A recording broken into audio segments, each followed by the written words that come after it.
one of the natural spring waterfalls on our property. I believe we have 4 of them.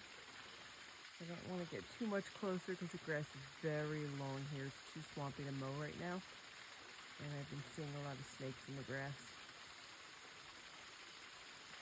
It's beautiful to listen to.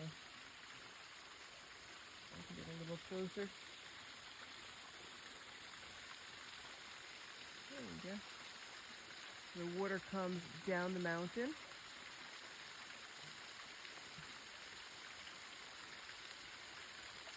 And we have multiple natural spring waterfalls that come from up the mountain there, underground.